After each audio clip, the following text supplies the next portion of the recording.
CID officers later reconstructed the night everything began, a night soaked in neon light and danger, a night when Zara walked into a place where fate had already carved her name into the walls.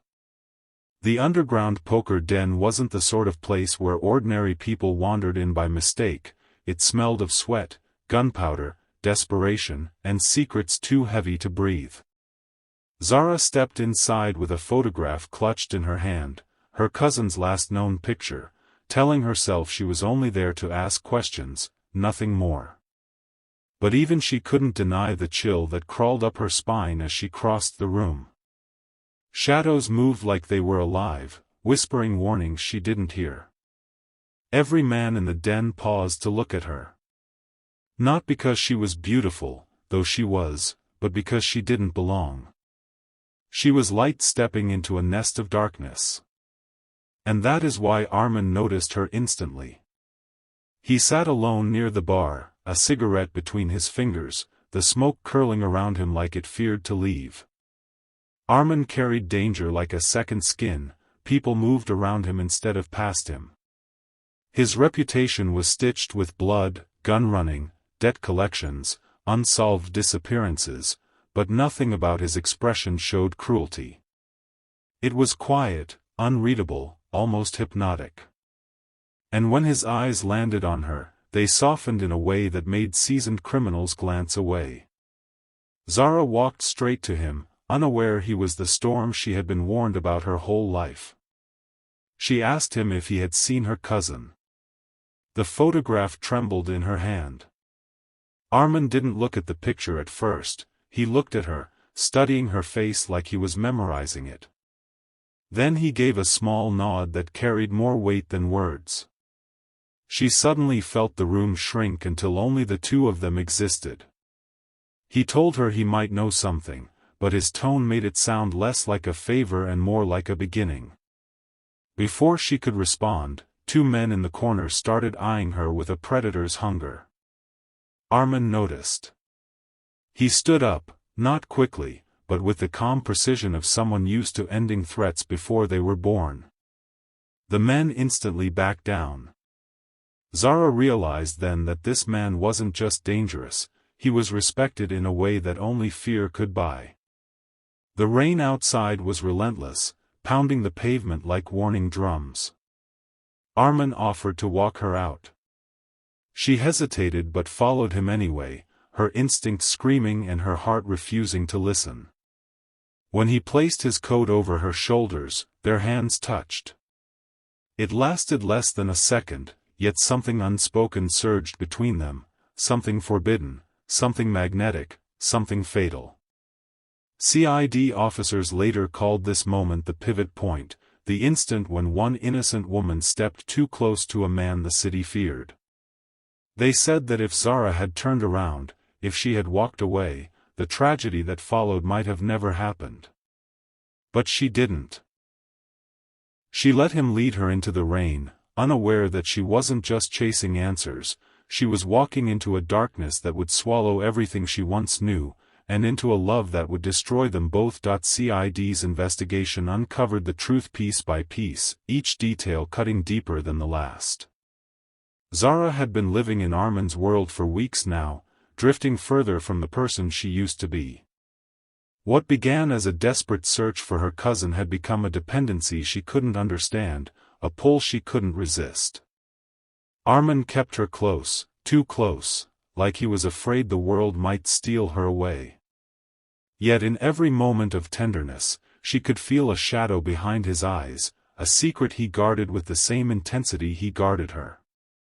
The truth arrived like a blade. A CID officer, disguised as an informant, slipped Zara a file when Arman wasn't looking. She opened it with trembling fingers. Her cousin hadn't simply vanished. He had been murdered the same night he crossed Arman's cartel. His body was found in a river far from home. And the last person seen with him, the last phone call he made, the last name in the records, it all pointed back to Arman's men. Whether Arman ordered it or merely allowed it, the blood still connected to him. When she confronted him, she didn't scream. Her voice was small, cracking with heartbreak rather than rage. Arman didn't deny it. He didn't claim innocence, didn't blame anyone else. He only looked at her with a pain so raw she felt her breath catch. It was the silence that confirmed everything.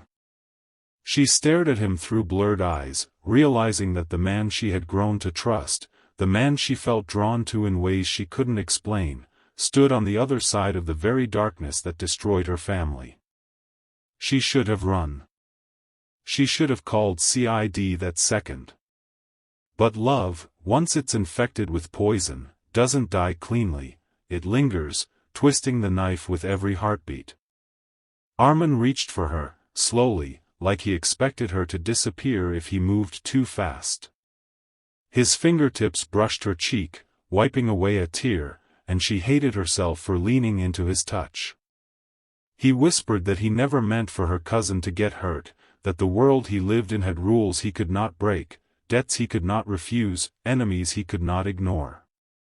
Zara wanted to hate him, but her heart betrayed her. She stayed. Not because she forgave him, she didn't, but because she was already too deep inside him, and he inside her. CID later reported that this was the moment Zara crossed an invisible line. The tragedy wasn't just that she learned the truth. It was that, even after knowing it, she chose to remain in Arman's world, letting love and vengeance twist into something dangerous, something unrecognizable, something that would eventually cost them everything. The night everything ended began in absolute silence, too silent for a city where danger usually whispered from every corner. Zara had finally decided to leave. She packed her small bag with shaking hands, her heart thundering against her ribs. Arman was in the next room, planning a shipment he would never finish. She knew she couldn't stay anymore. Her cousin's ghost had grown too heavy, and Arman's world kept tightening around her like a fist. She loved him, yes, but love wasn't enough to survive the darkness he carried.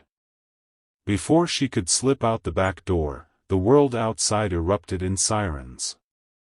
Not the loud, wild kind, but controlled, strategic, CID-style sirens meant to trap criminals like cornered beasts. Red and blue lights flashed across the windows, painting the room with judgment. Arman stepped out of his office just as the first gunshot cracked through the night.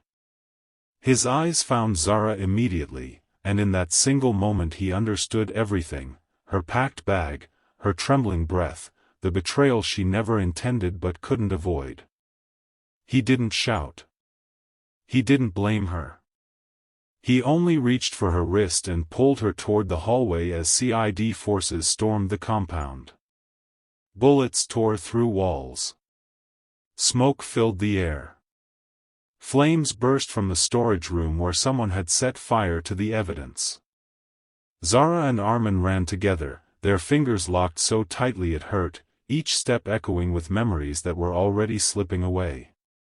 She begged him to run with her, to disappear, to start over, but he only shook his head, his jaw clenched with a decision he had made long before she arrived.